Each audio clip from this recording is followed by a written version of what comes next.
gedəcək. Yeri gəlmişkən bu məğlubiyyətlə birlikdə həm də Tovuz şəhərində oyundan əvvəl xeyli böyük monitorlarda insanlar onlara baxırdı, final maçına baxırdı. Yəni bu həm də Turan Tovuzun Mövsüm Avrokubokdan kənarda qalması demək oldu. Turan Tovuz da yəni Qarabağ azarkeşliyi edirlər təbii ki. Yəni əslində bu bir daha özünü onda göstərdi ki, yəni hər komanda öz işini yəni özü həll eləməlidir. Yəni ümidi başqasında axtarmamalıdır.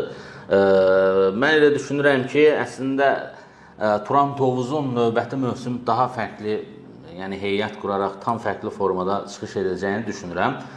Odur ki, yəni bu mövsüm Avrokuboklara getməməyi məncə daha yaxşı oldu.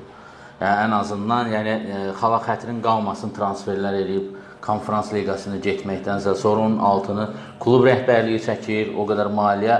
Yox, söhbət yox, razıyam, başa düşürəm. Söhbətin altına girir, yəni çox fərqli bir belə deyək də, fərqli bir ab-hava yarana bilər, görüntü yarana bilər. Odur ki, indi daha rahat, daxili çempionata fokuslanır. Çünki sən də demişkən, yəni pillə-pillə, bax, indi birinci mövsümdə alınmadı heç, ikinci mövsümdə çox yaxın idi komanda.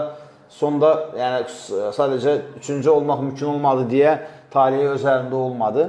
Gələn mövsümə kollektiv elə hazırlaşmalıdır ki, talihi öz əlində olsun, Avrokuboklara vəsiqəni də təmin etsin və azarkeşlər, layiq olan azarkeşləri, həqiqətən də Turan Tovuz azarkeşləri Azərbaycanın futbolunda yəni çox uğura layiq azarkeşlərdir. Onlar futbolu komandasının yanında olan azarkeşləri və əminəm ki, onlar bu durumu başa düşüb gələn mövsüm komandanın daha iddialı və daha yaxşı olmasını arzulayıb növbəti mövsümdə komandaların yanında olacaq.